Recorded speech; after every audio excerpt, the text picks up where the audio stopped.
Hi there, it's Kevin with RogueDeckBuilder.com. Here with day number 2 with the 100 ticket challenge. I don't know if these are going to be daily updates or I'll just update this when the time is right when I buy and sell things, because today I'm not really going to make any transactions. However, I'd want to explain a little bit more of this particular challenge and why I'm doing it. Of course, I spend a ton of tickets on MTGO building Rogue Brews, and so therefore I have to be savvy with my cards. I have to be able to buy and sell at opportune times to be able to continue the channel, as it's just too expensive to otherwise just keep brewing all the wacky brews that I build. And so I thought I'd like kind of mitigate the damage by just really playing the market. And you can go see the entire 46-minute video on the start and how I came to the conclusion to buy these particular cards. I think I'm going to keep it unlisted just because it's very rambly and not too. I didn't really plan it out, so it's not the best quality of video. But anyway, so here are the specs that I decided to buy into. We went into Rishkar, Pima Renegade, just as a few of them. I think we use those just to kind of round off the tickets on some of the bots. My big spec was, or the big purchase was in Walking Ballista. Again, you can check out the video to see exactly the price point that I got in them, but I'll show you in a second. You can kind of, since this is day 2, you can kind of see just by the daily change on the next website I'm going to show you where I got in, give or take a few cents. In that range. Toolcraft exemplars I use just to, they are so low on MTGO right now, so I use them just to kind of round up the tickets to a round number, so I didn't leave extra tickets on random bots everywhere.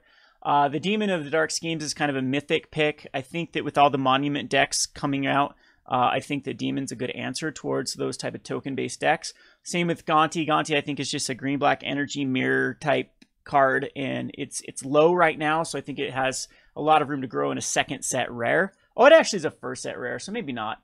Dovin was just incredibly low as well. I believe it was like under a ticket a piece, and it's just a lot of times Mythic Planeswalkers will just go up later on. You're starting to see like Dovin in 1 versus 1 commander deck lists. Saheeli as well, I just found a good deal on one Saheeli, so I just bought it.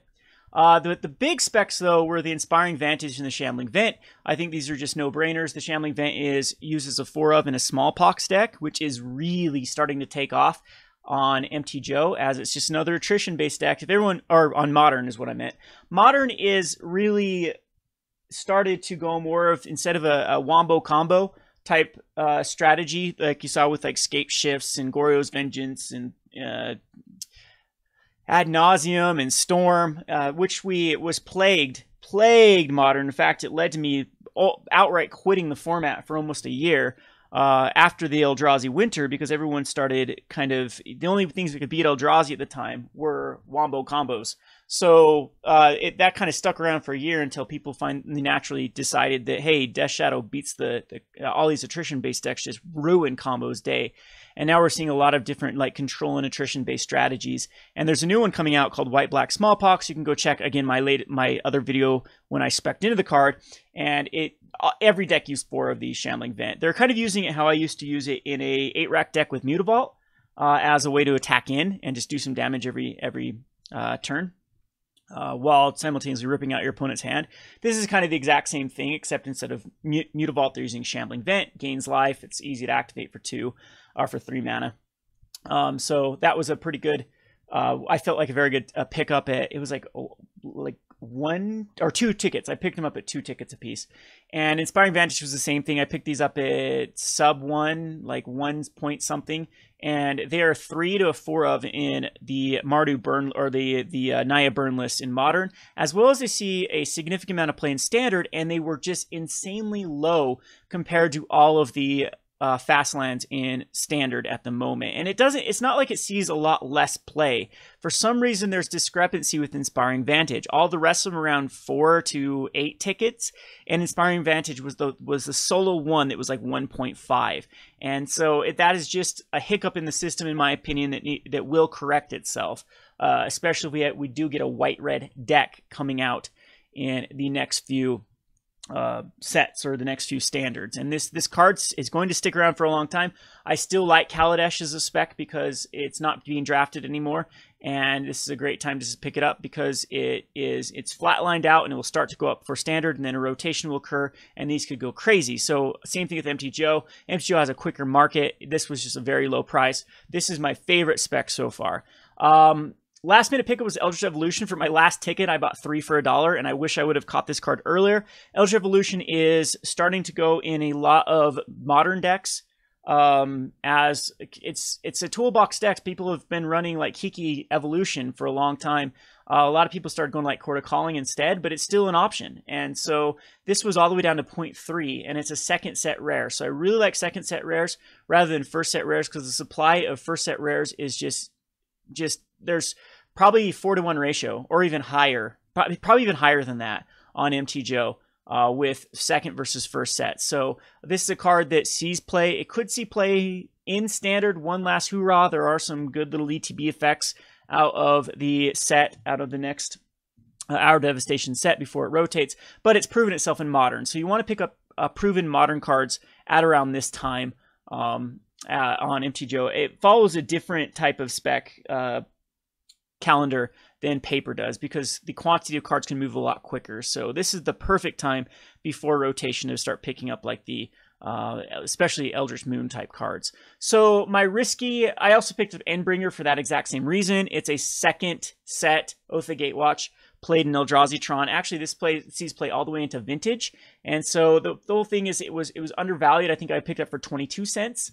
I probably should have spec'd more into Endbringer and more into Eldritch Evolution, but I was too focused on the Shaman Event Inspiring Vantages, as well as the Bygone Bishop and the Hanwar Militia Captain being a spec, because the U-White Monument decks are by far the most popular deck at the moment. So those are kind of, I think I would not buy these in paper, for example, but I think that they do have time within a week to go up in value, and the demand will start to outstretch the supply, and then I can turn these over for quick profit. I bought these into, I believe the most I paid is 0.26 for one of the cards. So got these all the way down from 0.15 to 0.26. When you start buying out bots, they have an algorithm that then just increases the price. So that's kind of the overview, the TLDR version of yesterday's video. Again, I think I'm going to keep it unlisted.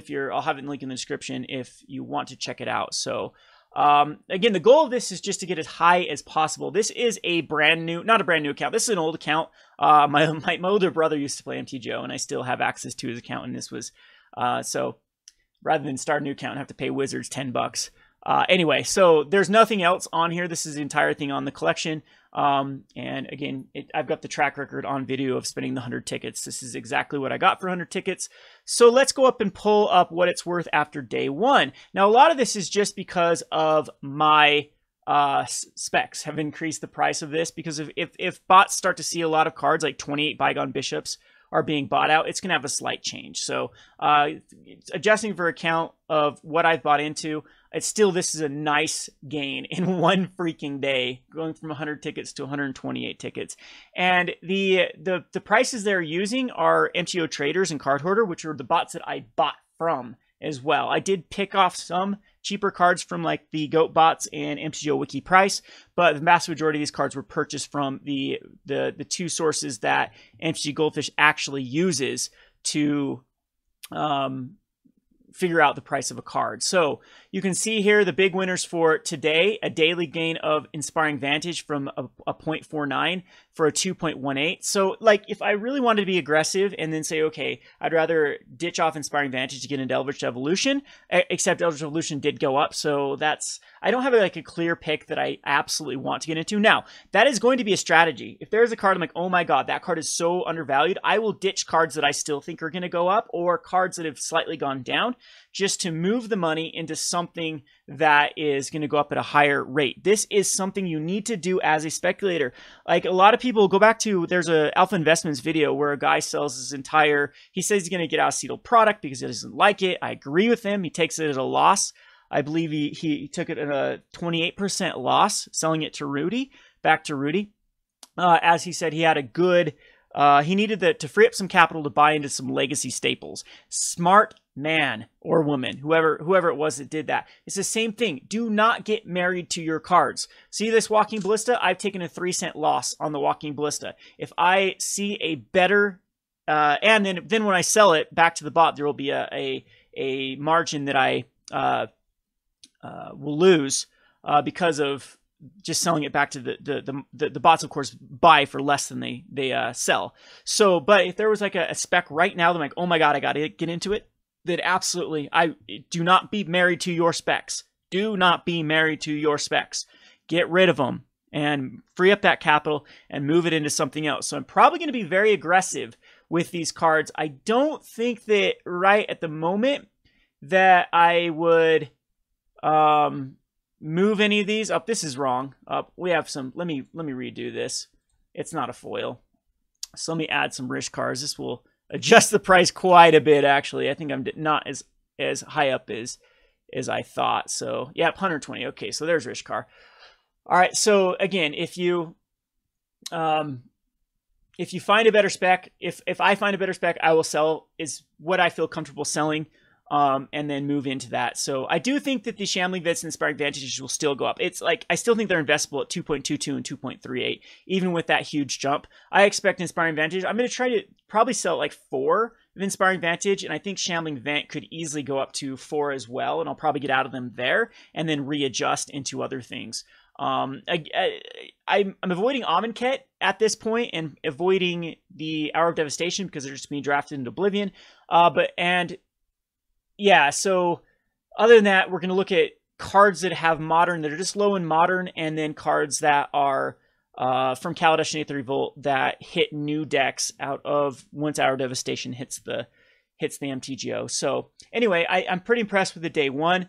I mean, again, I don't know if this is going to be a daily update or if I'll just keep the videos unlisted so it doesn't spam my channel. But if anyone's interested in this, definitely let me know in the comment section below if you want me to kind of go this route. I thought about starting another channel, but YouTube's kind of awkward. You can't like upload videos over 10 minutes unless you have a certain amount of subscribers or views or some crap like that. And so I don't know. We'll see if we can actually get this on another channel, if everyone gets too annoyed that it's spamming up my channel. But this is just something that I'm excited for once in my career again. You know, I started the YouTube very, very excited for Rogue Brews.